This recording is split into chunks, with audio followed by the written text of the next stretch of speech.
국민TV에 거는 기대가 큽니다. 진보정의당 노회찬 대표입니다. 원래 저는 이 자리에 오기 전까지 TV라 그러면 텔레비전의 약자로 생각했는데 TV가 태권부의 약자구나. 예, 국민을 지켜주는 태권부의로 거듭나시길 바랍니다. 축하드립니다. 태권부의 국민TV, 세상을 정의롭게 만들겠습니다.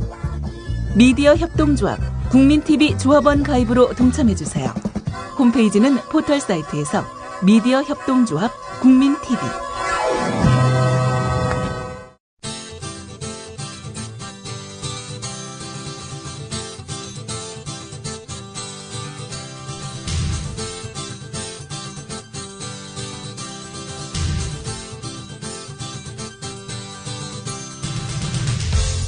투박하지만 정직하다.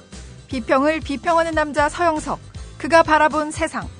사설과 칼럼을 통해 오늘을 짚어본다. 서영석의 라디오 비평.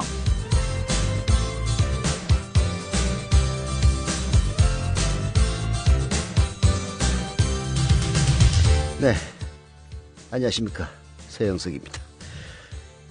안티가 가장 많은 사람이 지도자가 된다. 홍준표 경남도지사가 지난 4월 6일 한 라디오 방송과의 통화에서 김대중 노무현 대통령의 예를 들면서 이렇게 얘기했다고 합니다. 말은 맞죠. 안티가 가장 많은 사람이 지도자가 된다. 하지만 노무현, 김대중 두 분 대통령은 그대 권력과의 싸움에서 안티가 생겼습니다. 초중동 같은 언론 권력들이 바로 안티였죠.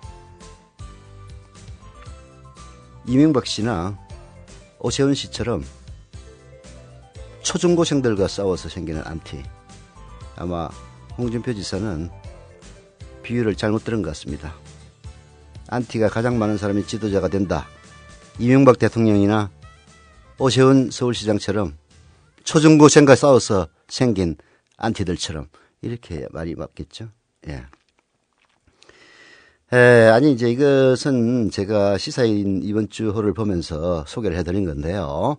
시사인의 말에서 다시 볼 수 있습니다. 두 개만 더 소개해 드릴게요. 그녀의 장례식을 민영화하자.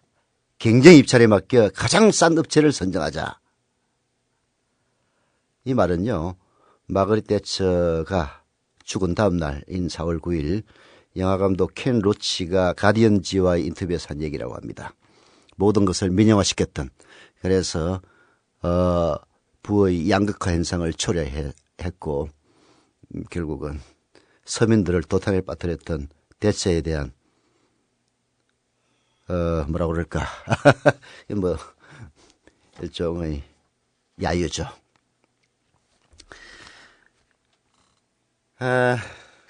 주간지 중에서는요, 제가 시사인을 자주 봅니다. 한겨레 20이라고. 근데 사실 시사인이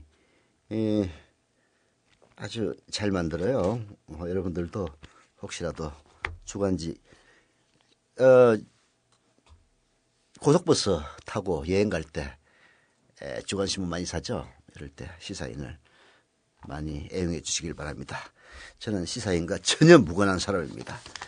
자, 서영석의 라디오 비평 오늘 시작합니다. 함께하고 계신 방송은 정치평론가 서영석 미디어 협동조합 이사가 진행하는 라디오 비평입니다. 네. 오늘의 모두 칼럼으로는 한겨레 신문의 김선주 씨가 쓴 칼럼입니다. 남북 정상회담을 상상한다라는 칼럼인데요. 뭐 이 칼럼이 100% 마음에 드는 칼럼은 아닙니다. 근데 이제 이 칼럼을 제가 읽으면서 이런 생각이 들더라고요. 아, 사람이 나쁘면은, 정말 나쁜 사람이 되면은 조그마한 장점에라도 기대를 하게 되는구나 하는 생각이 들어서 이 사설을 선택했습니다. 남북 정상회담을 상상한다. 김선주 칼럼 시작합니다. 한반도의 전쟁 위험은 한 곱이 넘긴 것 같지만 아직도 진행 중이라 할 수 있다. 그러나 북쪽에서 핵으로 위협하고 적대적 성명을 발표해도 우리는 전쟁을 실감하지 못하고 산다. 외신이 한반도의 전쟁 가능성을 다급하게 전해도 국민들은 류현진의 2승과 3안타가 즐겁고 싸이의 젠틀맨 알랑가 몰라를 흥얼거린다. 전쟁이 절대 안 일어난다고 믿는 것이 아니라 전쟁은 속수무책이고 우리 국민들이 선택할 방법이 없다는데 원인이 있다. 전쟁은 미국과 북한의 일이고 북한이 도발하고 미국이 혼찌검을 내기로 한다면 어쩔 수 없는 게 아닌가라는 체념이 밑바닥에 깔려 있다. 전쟁이 나면 미국이 위험한 게 아니라 이 땅이 한반도가 만신창이가 되고 우여곡절을 겪으며 수십 년 동안 이뤄놓은 대한민국의 체제와 모든 성취가 허사가 되는데도 우리 모두는 무력하다. 네, 김선주 씨의 칼럼. 네.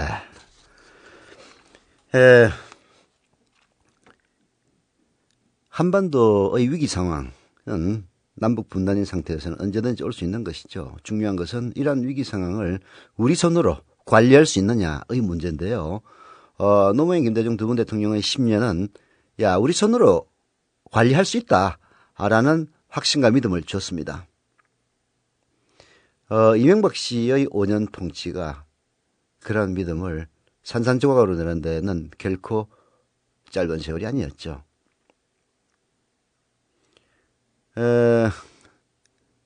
전쟁이 일어나면 사흘만 기다려라.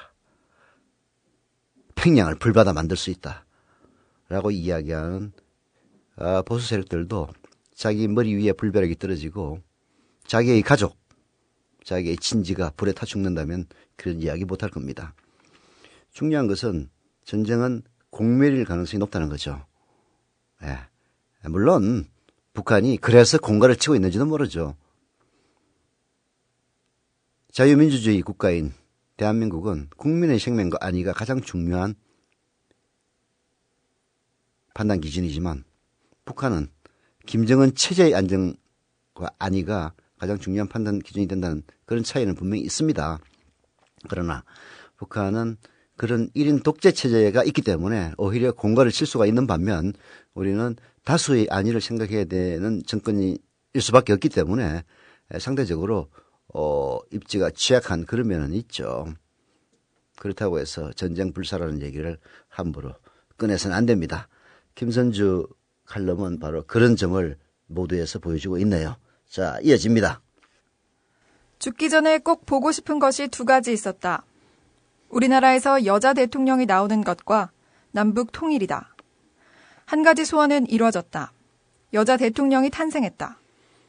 내가 기대했던 여자 대통령의 면모는 아니었지만 그래도 여자 대통령이 나온 것으로 절반의 꿈은 이뤘다. 나는 박근혜 대통령에게 은근한 기대를 걸었다. 북한의 김정은과 만나 남북 정상회담을 하는 모습을 상상했다. 실현 가능성이 있다고 봤기 때문이다. 박근혜 대통령은 그럴 수 있는 여러 가지 정치적 기반을 갖고 있다. 자신의 아버지가 박정희이기 때문이다. 그는 1972년 당시 중앙정보부장이던 이후락 씨를 보내서 7.4 남북 공동성명을 이끌어냈다. 그것은 당시에 엄청난 충격이었다. 수십 년 동안 무찔러야 했던 대상이었던 북한과 협상했다. 자주, 평화, 민족 대단결이란 세 가지 원칙을 천명했다. 정치란 이렇게 발상의 전환이 가능한 영역이구나 싶었다.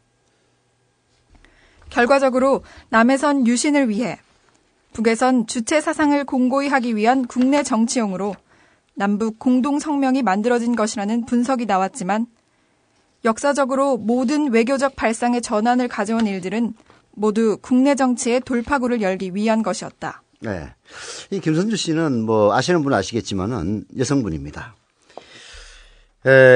저는 이 세상의 절반이 여성이지만 여성분들이 이런 생각을 하고 있다는 점을 잘 이해를 못했어요. 이런 이야기가 있습니다. 여자의 적은 여자다. 오히려 여성 후보와 남성 후보가 나오면은 여성들이 여성 후보를 선택하기보다는 남성 후보를 선택하는 경향을 보여왔습니다. 그게 결국은 그 여성이 자기 자신의 잠재적 경쟁자라고 여겨지기 때문에 여성보다는 남성을 선택하는 경향이 있었다는 것이죠. 그래서 여성의 적은 오히려 여성이다. 이런 이야기가 있었는데요. 박근혜 대통령은 그렇지 않았습니다. 여성들이 굉장히 많이 지지한 걸로 나왔어요. 왜 그랬을까? 정말 좀 궁금했습니다. 박근혜 대통령이 갖고 있는 그 기본적인 성징이 뭐 생물학적인 성은 여성이지만은 오히려 남성성이 강하기 때문이 아니겠느냐. 독재, 권력, 집요함, 좋게 얘기하면 불굴의 단호함 이런 것들은 뭐 일반적으로 남성성의 그 상징으로 여겨지는데 박근혜 대통령은 뭐 그런 성징을 많이 지니고 있었죠. 그래서 그럴까 이런 생각들을 많이 했는데요. 김선주 씨의 칼럼을 보면서 아 이런 생각도 있긴 있었구나. 그래서 많은 여성들이 박근혜 대통령을 지지했구나 하는 생각을 하게 됐습니다. 이와 함께 사람이 이 기대를 100% 배반하게 되면은 1% 남아있는 가능성만으로도 거기에 기대를 걸지 않을 수 없는 것이구나 하는 그런 생각이 마저 들었어요. 박근혜 대통령을 통해서 남북 정상회담을 하는 모습을 상상했다는 그런 김선주 씨의 칼럼을 읽으면서 그런 느낌이 드네요. 계속됩니다. 반공을 국시로 하고 반공법으로 사람을 잡아들이면서도 한편으론 남북 대화에 물꼬를 트는 것이 정치고 외교다. 적과의 동침도 때에 따라선 한다. 그보다 앞서 2월에 닉슨 미국 대통령이 수십 년 동안 적대국으로 여기고 국제사회에서 고립시켰던 중국을 방문한 것도 베트남 전쟁으로 궁지에 몰린 미국의 국내 정치용이라는 분석도 있었다. 북한은 현재 3대 세습이다. 70년 집권이다. 김정은의 나이로 봐 100년 왕조가 될 가능성도 있다. 북한 사회가, 그들의 집회가 교주를 향한 집단 광기에 부흥에 같아 보인다고 해서 그들의 지도자인 김정은을 외면하고 남북 문제를 해결할 길은 없다. 딱하지만 그들의 지도자를 땅에 끌어내릴 방도는 누구에게도 없다. 그것을 현실로 인정하지 않으면 어떤 대화의 방법도 없다. 총구를 마주 대하고 있으면서도 마주 앉아야 하는 것이 정치다. 네. 김정은은 29살짜리 독재자입니다. 북한 사회를 보면은 마치 신흥 종교의 집단 관계에 가득 찬 부흥회처럼 보이는 것 사실이죠. 결코 용납할 수 없습니다. 뭐 그런 식으로 따지자면요. 우리나라의 재벌, 언론사,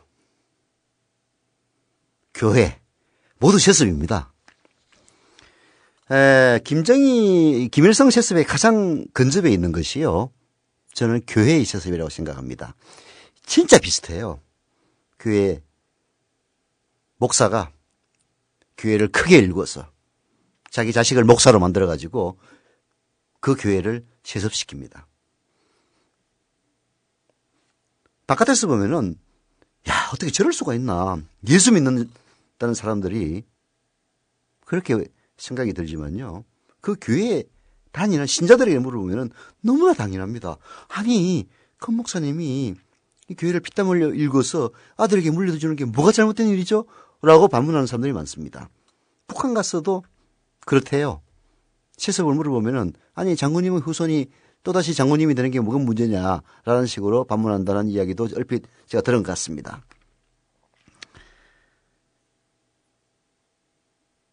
누구하고 비슷하지 않건 이런 3대 세습, 우리 민주주의 교육을 받고 자라난 우리들에게 결코 용납될 수 있는 일은 아니죠. 문제는 그런 김정은이를 패죽일 수도 없는 노릇이고 우리 바로 머리 위에 있는 권력의 실체, 군사력의 실체로 인정을 해야만이 뭔가 해결의 실마리가 잡힌다는 이런 지극히 현실적인 이유 때문에 북한과 교섭을 하고 지원을 하고 하는 겁니다. 이런 것을 인정하지 않는 공산주의자들이 바로 극우 보수들이죠. 자, 칼럼 말미 쪽으로 한번 가봅시다. 5월 초로 예정된 박근혜 대통령과 오바마 대통령의 한미 정상회담에서 가장 중요하게 이야기될 것은 당연히 남북 문제일 것이다.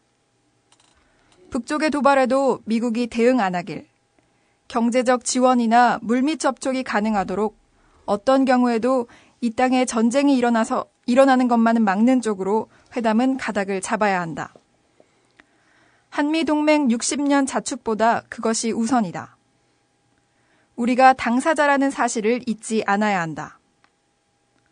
한때 미국의 오바마 대통령이 닉슨처럼 재임 중에 북한을 방문해 세계 평화에 기여한 대통령으로 남겠다는 보관이 있다는 설도 있었다. 절대로 불가능한 일은 아니다. 미국 대통령의 북한 방문으로 고립된 북한을 국제사회로 나오게 하는 획기적인 방안이 나올 수 있을 가능성이 크지만 나는 그보다 우선하는 것이 남북 정상회담이라는 입장이다. 위기는 기회라고 했다. 통일은 어렵더라도 한민족으로서의 정체성을 서로 확인하고 7.4 공동성명의 정신을 새롭게 확인하는 것만으로도 절반의 성공이다. 5년 임기의 대통령으로서 할 수 있는 최선의 최대의 업적이 될 수 있다. 남과 북의 정상이 만나 웃으며 악수하는 사진 한 장을 상상하는 것만으로도 나는 배부르고 행복하다. 네, 김선주 씨의 이런 상상이 실현되기가 쉬울 것 같지는 않네요. 게다가 극우 보수파들이 이 칼럼을 읽으면 빨갱이라고 욕할 것만 같은 느낌이 듭니다. 저도 기본적으로 이 정권을 마음에 들지는 않지만은 박근혜 씨가 5년을 쥐고 있으니까 이명박 씨처럼 완전 개판으로 만들지 말고 남북 관계를 정상화시키고 최소한 박근혜 대통령 5년 임기 동안에는 전쟁 걱정하지 않으면서 살 수 있는 그런 외교를 하기를 간절히 기대하죠. 그러나 크게 기대하지는 않습니다. 왜냐하면요, 박근혜 대통령을 집권시킨 그 뿌리에 있는 보수 세력들은요 결코 그것을 용납하지 않을 것입니다. 박정희 때는요, 박정희가 정권을 쥐고 있었기 때문에 보수든 지하이든 밑에서 분탕질을 해도 자기 마음대로 할 수 있었어요. 그래서 이후락을 보내가지고 7.4 공동성명을 끌어낼 수 있었던 겁니다. 그러나 박근혜 대통령은 그렇지 않아요. 그렇지 않습니다. 아버지의 권력을 상상할 수는 있겠지만은 그 권력을 휘둘렀다가는 언제 근자에서 내려올지 아무도 모르기 때문이죠. 절대 권력 쥐고 있지 않습니다. 따라서 박근혜 대통령의 권력 기반이 되고 있는 보수 세력들이 그러한 남북 정상회담 결코 용납하지 않을 것만 같은 그런 느낌이 강하게 드네요. 박근혜 대통령이 건투를 빌면서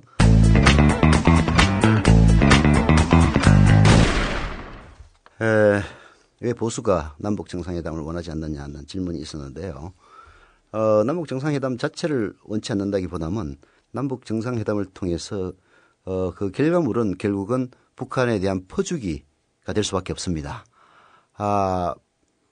이명박 정권 때 일설에 따르면 임태희 청와대 비서실장 당시를 통해서 남북 접촉을 해본 결과 정상회담 하려면 10억에서 15억 달러는 퍼줘야 한다. 이런 요구를 해서 뒤로 자빠졌다. 이런 얘기도 나오고 있지 않습니까? 사실인지 모르겠는데요. 박근혜 대통령도 남북 정상회담을 하려면은 김대중 대통령 때는 5억 달러였죠. 그거에 퍼졌다는 둥, 그것 때문에 나중에 특검까지 결국은 받았는데요. 이런 식의 요구를 할 겁니다. 남북 정상회담이 성사됐다는 것은 결국 그들의 요구를 들어줬다는 것이고요. 이명박 때 10에서 15억 달러였으니까 박근혜 대통령에게는 한 20억 달러 요구하지 않겠어요? 그거를 박근혜 대통령을 당선시킨 기반의 보수 세력들이 용납할 수가 없죠. 김대중 대통령의 남북 정상회담 또 5억 달러를 퍼줬다고, 몰래 퍼줬다고 특검까지 한 한나라당 아닙니까? 자, 답변이 됐으리라고 믿고요. 두 번째로는 역시 한겨레의 칼럼 중에서 바로 김정은의 헛된 몽상을 지적한 두 가지 칼럼을 소개해드리겠습니다. 하나는요, 일본 와세다대 교수인 이정원 교수의 핵무장의 마력과 환상이라는 칼럼인데요. 뒷부분만 소개를 해드리겠습니다. 핵무장이 군사비 삭감과 경제 건설에도 도움이 된다는 궤변을 전개한 것은 사실 북한이 처음은 아니다. 냉전이 극에 달했던 1950년대 소련과 미국이 핵무기 경쟁을 펼칠 때 그 기반이 된 전략 개념이기도 했다. 미국에 비해 열악한 경제 상황을 통감한 소련의 흐루쇼프는 군사력을 군인의 외투 숫자로 측정하는 시대는 지났다는 명언과 함께 병력 100만 명의 삭감을 단행하고 경공업을 중심으로 경제 재건에 주력하려 했다. 그 대신 흐루쇼프가 의존했던 것이 핵무기와 탄도미사일 개발이었다. 통상 병력을 유지하는 것보다 최소한의 핵 억지력을 보유하는 것이 오히려 경제적이라는 판단이 배경에 있었다. 또한 대량 살상무기인 핵은 실제로 사용한다는 위협을 강하게 할수록 효과적인 무기가 된다. 도발적이고 공격적인 것으로 유명했던 흐루쇼프의 언동은 그의 개성이라기보다 계산된 전략의 측면이 강했다. 흥미롭게도 당시 미국 아이젠하워 정권의 전략도 이와 닮은 꼴이었다. 온건 보수주의자였던 아이젠하워는 한국 전쟁 이래 군사비를 대폭 삭감했다. 그 공백을 메우려 한 것이 마찬가지로 핵무기에 의존한 대량 보복 전략이었다. 핵의 비확산이 세계적 규범이 된 지금 핵무장은 더는 경제적이지 않으며 모든 과제를 해결해주는 마법의 수단이 아니다. 오히려 정치, 외교적 부담과 손실이 엄청나게 크다. 핵을 가진 채로 안정적인 대외관계를 구축한다는 것은 환상에 불과하다. 네. 도쿄대가 아니지. 와세다대의 이종원 교수의 칼럼, 한겨레 칼럼 핵무장의 마력과 환상인데요. 결국은 그 북한의 29살짜리 독재자 김정은이가 내세운 게 핵과 경공업 건설의 병진 노선입니다. 뭐 심지어는 병진이라는 노래까지 나왔다고 하더라고요. 병진. 남한에서는 병신을 병진이라고 그러는데, 예. 근데 이게 이제 저도 이종원 교수의 칼럼을 통해서 처음 알았어요. 흐루쇼프. 미국식 발음으로는 흐루시초프입니다. 근데 독일식 발음은 흐루쇼프 모양이에요. 흐루쇼프가, 열악한 소련의 경공업을 개선시키기 위해서 경공업이 형편없다는 것은 결국은 서민들의 생필품이 부족하다는 얘기예요. 그래서 선택한 전략과 지금 김정은의 핵과 경공업 병진 노선이 비슷하다는 것도 참 아이러니하네요. 근데 이제 문제는 이미 핵의 비확산이 세계적인 추세가 되고 있는 지금 세계의 경찰, 나쁜 말로 얘기하면 세계의 깡패, 미국이 핵 질서를 주도하고 있는 이 시점에서 그러한 질서에 거역해서 핵을 무장한다는 것 자체가 엄청난 외교적 비용을 유발하기 때문에 결코 경제적이지는 않다라는 이종원 교수의 지적이 야말로 김정은이가 세계에 들어야 할 지적이 아닌가 하는 생각이 드네요.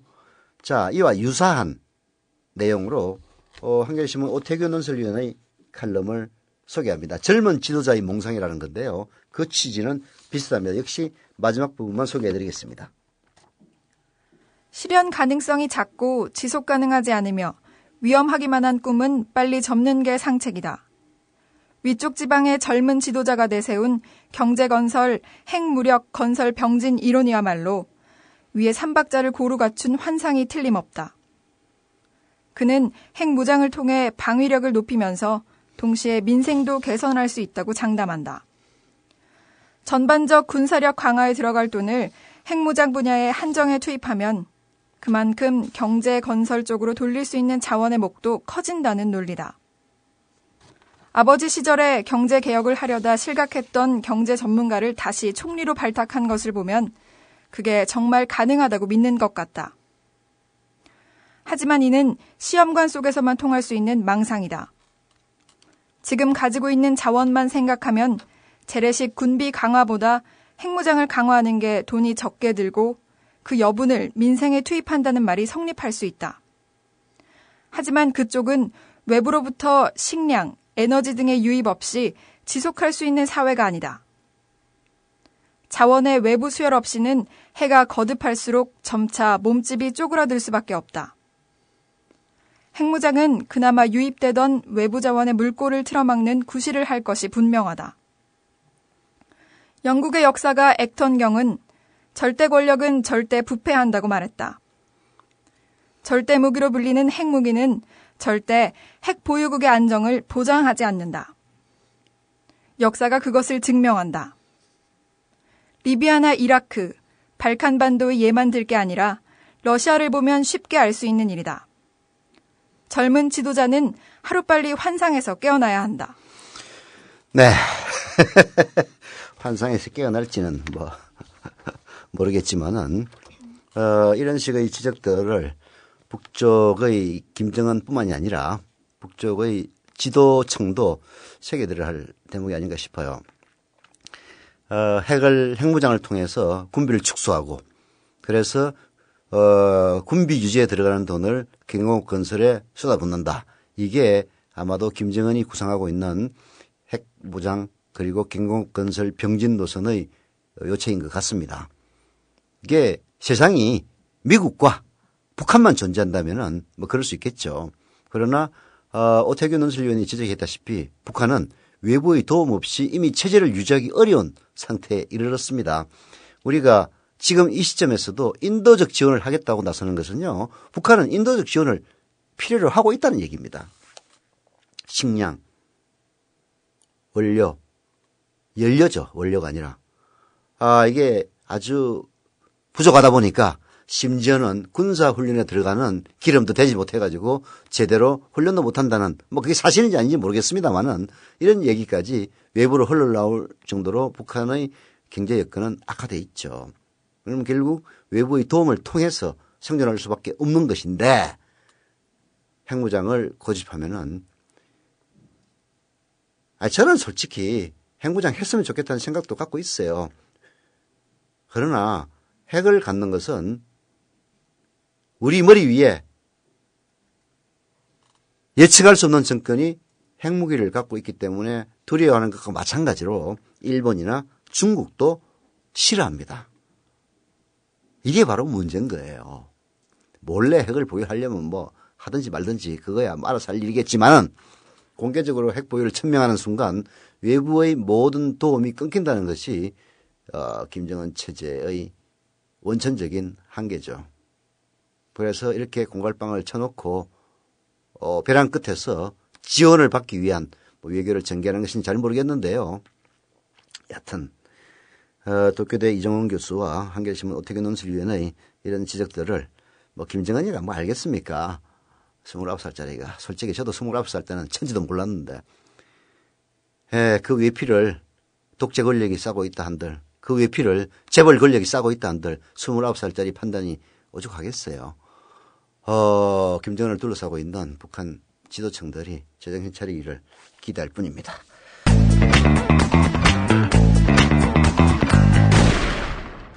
민주통합당의 중도 회귀 움직임이 정치권에서 촉각을 곤두세우게 하는 요인으로 등장했네요. 그 방향이 옳은지 그런지는 두고 봐야 할 것입니다. 중도 회귀, 좋은 말로 그 선봉장은 지금 오사전당대에서 당대표로 유력한 김한길 의원이 그 선봉 역할을 하고 있는 모양인데요. 동아일보가 사설을 썼습니다. 민주당 중도 회귀라야 폭넓은 민심 잡는다. 제가 왜 이 사설을 소개해드리느냐. 이렇게 해서는 절대 안 된다는 것을 보여주기 위해서 하는 겁니다. 동아일보가 민주당의 잘 되기를 바라가지고 이런 사설을 썼다고 생각하지는 않네요. 새누리당의 이중대가 등장하기를 바라는 간절한 마음에서 쓴 사설이 아닌가 싶은데요. 일단 소개는 해보겠습니다. 자, 시작합니다. 지난해 총선과 대선에서 잇따라 패배한 민주통합당이 이대로는 안 된다는 위기의식에서 변화를 모색하고 있다. 민주당은 다음 달 4일 개최할 전당대회에서 중도 노선을 강화하는 쪽으로 당 강령과 정강 정책을 수정하는 방안을 검토하고 있다. 당명도 민주통합당에서 민주당으로 바꿀 움직임을 보이고 있다. 하지만 당내 의견이 워낙 분분해 실제로 이뤄질지는 아직 알 수 없다. 민주당은 2011년 12월 시민통합당 및 한국노총과 통합하면서 당명을 민주통합당으로 바꾸고 중도주의를 삭제하는 등 당의 노선을 왼쪽으로 심하게 옮겼다. 2012년 총선과 대선을 염두에 두고 진보 좌파 진영과의 연대 또는 통합을 노린 포석이었다. 당 강령에 한미 자유무역협정 재검토를 못 박아 노무현 정부가 추진하고 성사시킨 정책을 사실상 뒤집는 자가당착을 범했다. 성장보다는 보편적 복지와 경제 민주화를 강조했다. 대북 정책에서 안보를 소홀히 한다는 인상을 국민에게 줬다. 언론 정책에서는 종합편성 채널 출연 금지와 같은 편가르기로 각계각층을 폭넓게 끌어안는 데 실패했다. 이게 아마 보수신문이 보는 그런 견해인가 봐요. 성장보다는 보편적 복지와 경제민주화를 강조했다. 이렇게 민주당을 전나게 씻고 있는데 바로 성장보다는 보편적 복지와 경제민주화를 강조해가지고 대통령이 된 사람이 바로 박근혜입니다. 좀 알고나 얘기하세요. 자, 계속 읽어보십시다. 민주당의 왼쪽 이동은 한명숙, 이해찬 대표와 문재인 대통령 후보 선출로 이어지는 친노 세력의 득세를 초래했다.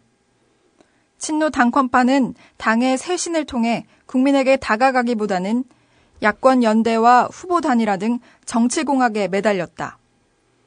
결국 민주당의 총선 대선 패배는 당의 개혁과 중도 노선을 포기한 데 대해 국민이 실망하고 외면한 결과라는 것이 다수 전문가의 견해다. 민주당의 자체 패인 분석도 이와 크게 다르지 않다. 네. 민주당의 대선 총선 패배는 당의 계획과 중도 노선을 포기한 데 대해서 국민이 실망하고 외면했다라고 아마 믿고 싶겠죠. 제가 보기에는 민주당이 결국은 보편적 복지와 경제민주화를 실현시킬 수 있는 능력 있는 정당이라는 점을 국민에게 믿게 하는데 실패했기 때문이에요. 그걸 믿게 하는데 성공한 게 바로 박근혜 씨입니다. 그래서 대통령이 된 거예요. 이거는 뭐 근본이 제대로 잘못된 진단이죠. 한마디로. 결국은 한국 보수 양당 체제가 지속되기를 바라는 그런 마음을 한국의 보수 세력들은 갖고 있는 거예요. 좌파, 진보 하는 것들은 5% 미만 속에서 니들끼리 놀아라. 90% 이상은 보수 양당이 지배하겠다. 이런 것이 보수들의 본심인 거죠. 그래서 민주당이 보수로 돌아오기를 그렇게 목매이게 바라고 있는 거예요. 김한길 체제가 등장하니까 아이쿠 드디어 때는 왔구나. 결국은 김한길 체제가 민주당을 그야말로 늪으로 빠뜨릴 체제라는 것을 반증하는 그런 사설입니다. 뭐 정말 귀를 더럽히는 사설처럼 들리긴 하는데요. 그래도 끝까지 한번 읽어는 봅시다. 민주당이 다시 국민의 선택을 받을 수 있는 대안 정당이 되려면 당의 노선이 외골수로 흘러서는 곤란하다. 이 점에서 경제와 복지, 대북 정책에서 중도 노선을 강화함으로써 국민에게 안정감을 주는 쪽으로 강령과 정강 정책을 바꾸는 것은 올바른 선택이다. 민주당은 중도 회귀를 현실 정치에서 실제 행동으로 옮겨 국민 신뢰를 쌓아가야 한다. 네. 경제와 복지, 대북 정책에서 중도 노선을 강화하라는 주문. 그야말로 주제 넘은 주문이죠. 경제와 복지, 대북 정책에서 중도 노선을 강화해야 될 정당은 어쩌면은 새누리당인지도 모릅니다. 새누리당은 사실 뭐 보수적인 정당이 있죠. 그러나 박근혜 대통령의 입김에서 전혀 자유롭지 못한 제가 보기에는 허수아비 정당 같은 그런 느낌이 많이 들어요. 그래서 박근혜 대통령이 당선되기 위해서 내놨던 경제, 복지, 대북 정책, 좌클릭을 다시 보수의 본류인 우클릭으로 되돌릴 수 있도록 전방위적인 압력을 가하고 있는 것이 현재 우리 보수 신문들의 현주소입니다. 그래서 민주당이 우클릭 한다고 하니까 아이쿠 잘됐다.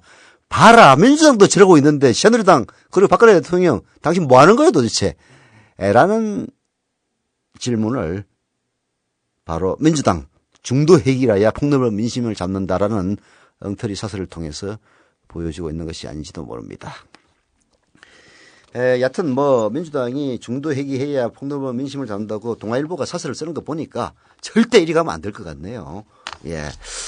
지금 그 이용섭, 강기정, 김한길 세 명이 전당대 예선을 통과했다고 그러는데요. 참, 뭐 보니까 김한길 의원이 대표가 될 거는 거의 확실시 되는데 민주당의 의원들이 지명한 대의원이라 할지라도 제정신 제대로 박혀 있다면은 이렇게 보수 신문들로부터 칭찬받는 김한길 의원을 대표로 뽑았다가는 새누리당의 이중대로 전락할 위험이 있지 않느냐라는 이런 지적에도 대의원들 귀담아 들었으면 하는 생각입니다. 자, 오늘 서영석의 라디오 비평 여기서 마치겠습니다. 내일 같은 시간 다시 뵙겠습니다.